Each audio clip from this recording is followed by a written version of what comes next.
You know what? You really tried, though. I know you did. You put some effort into it until you didn't. Until you stopped. Until you said, oh, no, no, no, no, honey. No, no, no. Not this time. Not this time. Because you did try, though. You did. It wasn't fast. It wasn't like that fast. You waited. You were very patient. I know you were, because I could feel it in the energy. You know?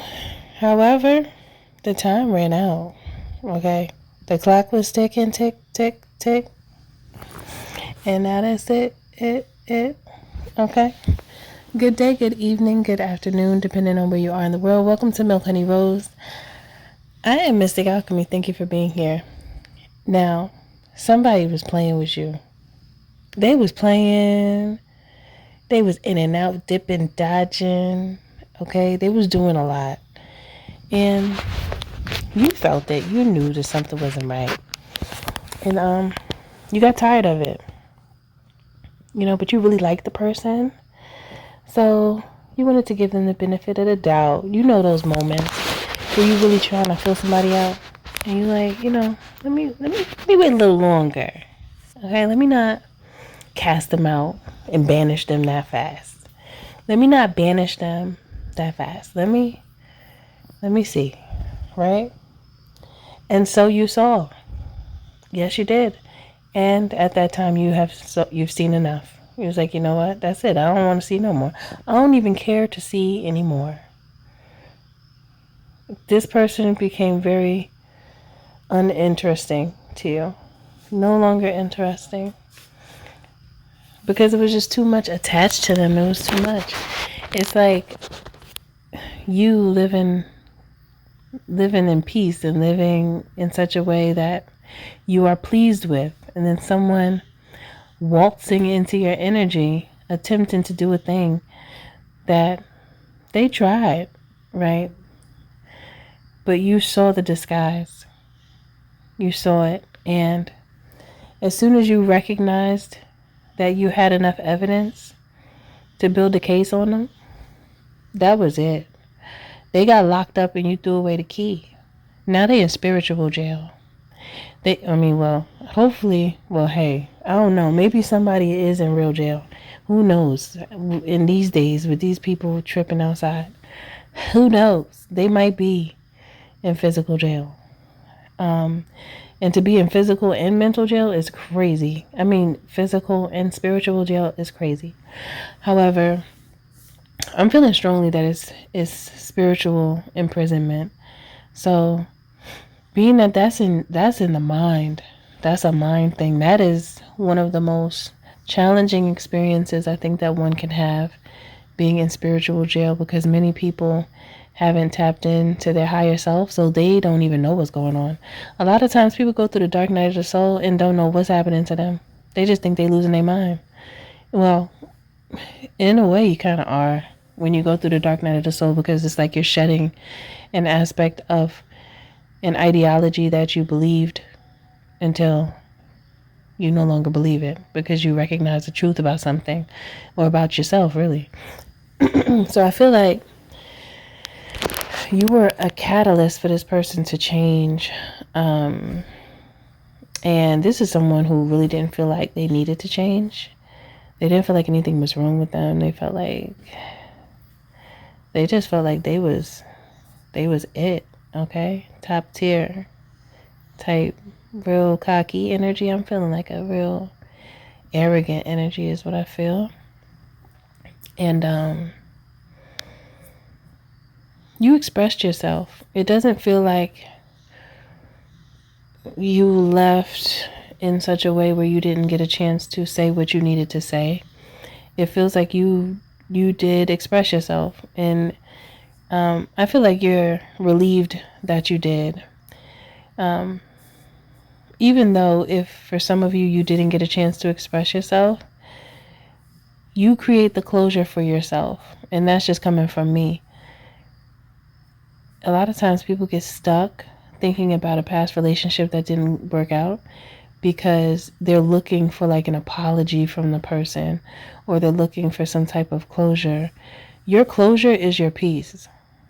Okay, let me say it again. Your closure is your peace and your contentment and your ability to choose not to care. That is your closure. You don't need something from someone who doesn't have the capacity to give it. And even if they did, you don't want to trick yourself into believing that you need something from someone when you really don't. It would be appreciated if they did. But many people that are in that arrogance, one of the most difficult things for someone that is very arrogant to do is apologize, because they see themselves as someone who does no wrong, so they don't take that type of accountability. Okay, so it's like with this situation, whatever you said to them, for those who did speak and say what you needed to say, that it still bothers them today. And you could have said whatever you said a long time ago. It doesn't have to be something that you just spoke yesterday. It's something that imprinted on their psyche, because it's like God spoke through you to that person to show them a mirror of who they are, is what I'm getting. And sometimes individuals that are very arrogant, people are usually very afraid of them, so they won't speak and express themselves because they'll be afraid. But see, being that you walk with God in you, you weren't afraid to say what was on your heart, to speak.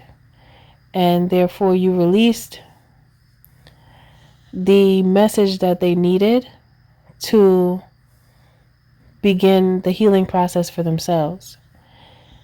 And if you had have never said the words that you spoke, it's very likely that they would not have felt any, how can I say? They would not have felt any reason, I guess I could say, for them to want to make a change for themselves.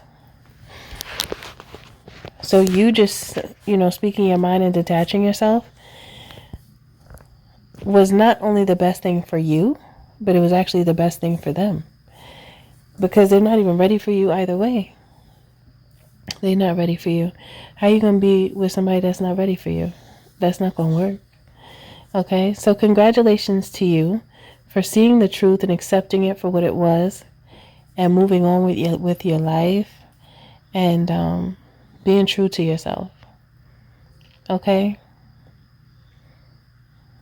And I don't feel like it was too messy. I feel like you moved away from the situation with grace.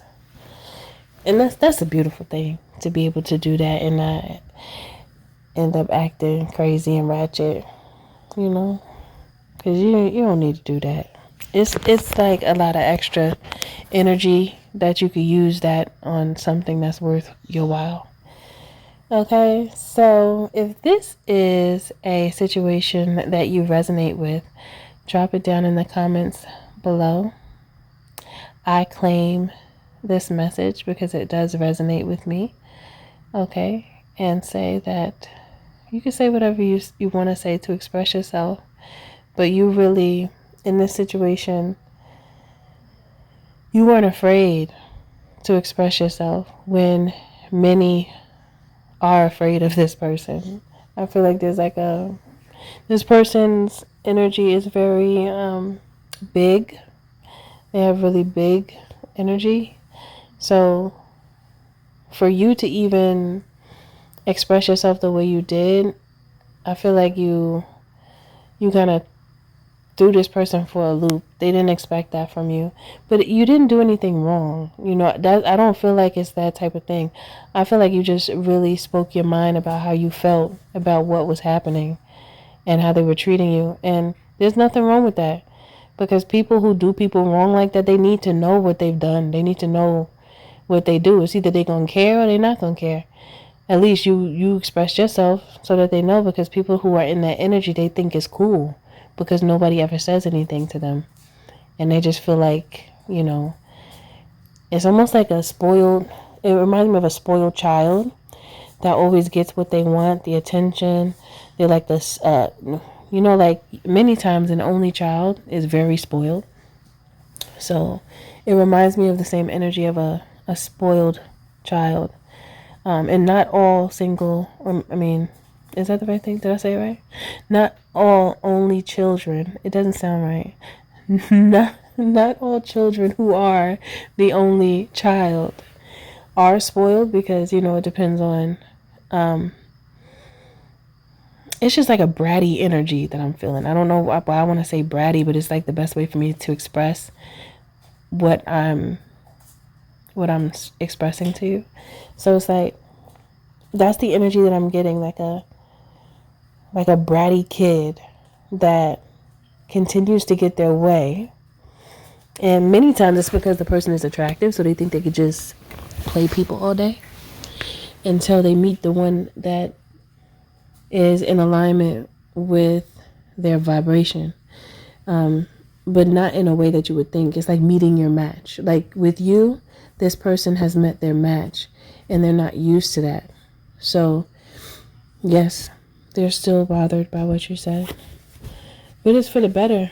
It's for the better for you and them, because you were able to express yourself and you were real with yourself. So you grew from that experience. And this person did too. It's just that it didn't feel good for the both of you until, it gets better over time. So you've grown from it. You've learned from it. I don't feel like it bothers you anymore. But for this person, it might still be lingering just because they're not used to that. They're used to people like acting like psychos over them and just doing whatever, because people be slow and they don't have no brain. Their brain don't work. So they expect everybody to be that way. So they were just thinking it was cool to treat people. It's not okay to treat people like that. And they thought it was cool until they saw you. And then that was it for that. Okay? So that's it for this message. Thank you for listening. Thank you for being here. Don't forget to like, share, and subscribe if you're feeling my vibe, especially if this message does resonate with you. If you would like to book a healthy conversation, you can by visiting www.milkhoneyrose.org. And there is a discounted rate until October 31st. So book your healthy conversation today. And thank you for all of those who did book already. You are appreciated. And also you could join the membership here on YouTube to support me. And for those who joined, thank you. I appreciate you. And I'll see you in the next one.